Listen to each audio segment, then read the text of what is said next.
عليكم. توا تعادل الملعب التونسي زعما في صالح الترجي.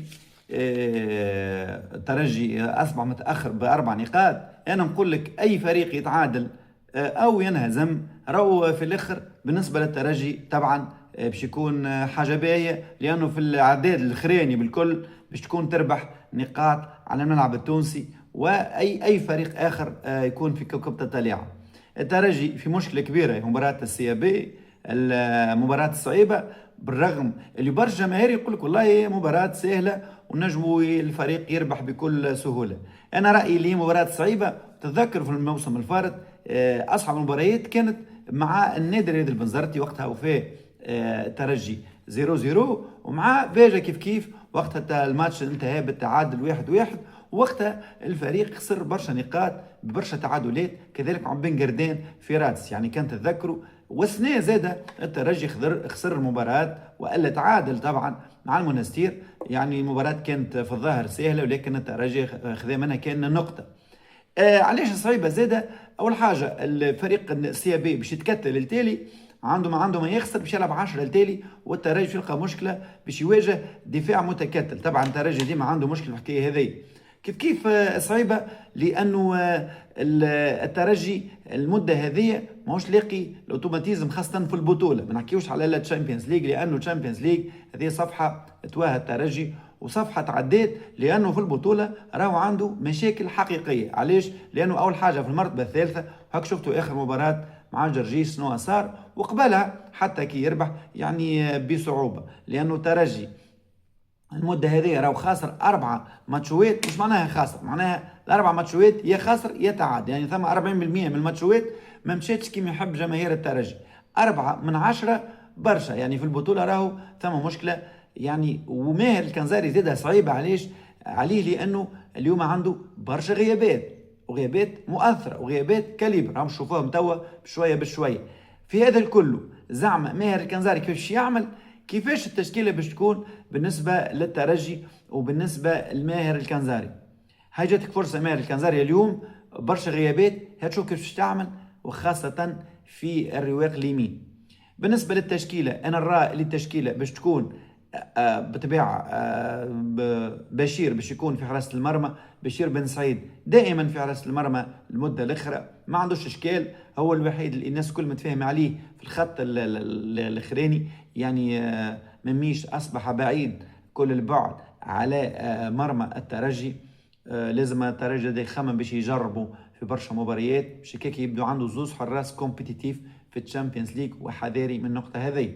على اليمين بالله تعمل مزيه سي ماهر الكنزاري، اليوم ماتش ساهل، هبط لنا بوزيان، وانا نوعدك نعملوا عرس في القناه لهنا ونعملوا فرحه كبيره ولما للناس الكل. بالله نحب نشوفوا بوزيان قبل منام عيننا، يعني جمهور الترجي الحقيقه ولا يحلم بوجود بوزيان اصلا. شكله لاعب انا نسيته، واحد من الناس بوزيان، يعني كنشوف في الطريق توا ما نعقلوش، لانه مريتوش في مباريات الترجي جمله. دائما توا ولا احتياطي، هذه لغه جديده، ولا ماهر الكنزاري دائما يحطوا احتياطي ومش معتبره موجود. قبل كان في المدارج، هاو توا رفق به شويه وهبطوا ولا احتياطي.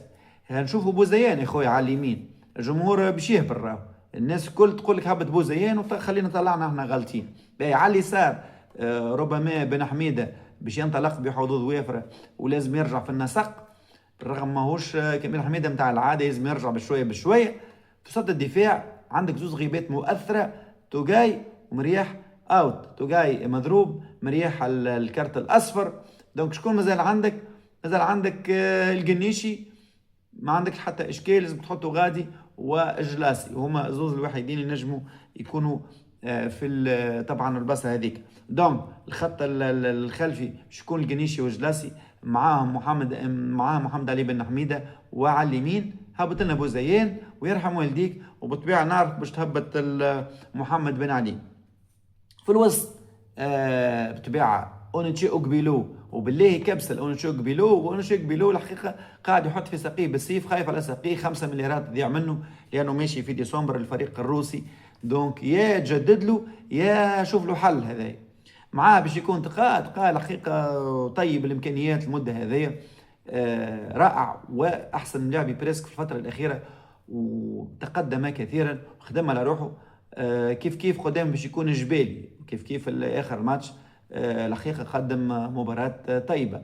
دونك تركيبه الوسط اونوتشي اوكبيلو كابيفو سونتينيل معاه مقدم شويه يكون تقاء وجبالي كصانع العاب. نمشيو للاتاك ثلاثه، خليت ثلاثه بلايص لثلاثه اجانب، يعني هنا ما عندكش مشكله. كيسي دانيو باش يكون قائد كتيبه هجوم الترجي، معاه يوسف البليلي. علاش يوسف البليلي من الاول؟ باش تخلص المباراه من الاول والشوط الاولاني ترتاح وتنجم تعاود.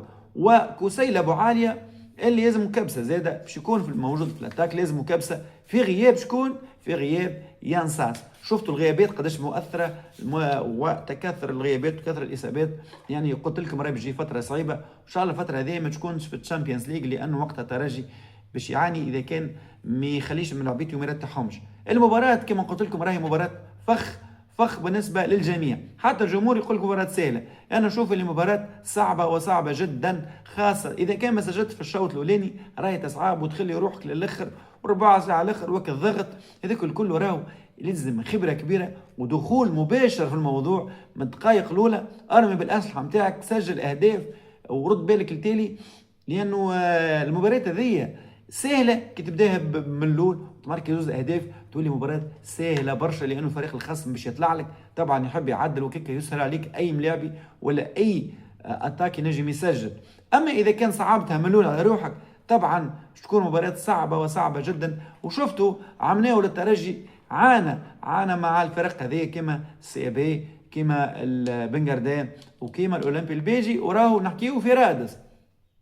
اذا الملعب التونسي كما قلنا تعادل وقدم هديه للترجي. علاش نقولوا هديه؟ لانه راهو باش يولي موان زان على الاولاني، يعني اذا كان الملعب التونسي ربح يقعد الترجي موان 3 على الاولاني متاخر كمان.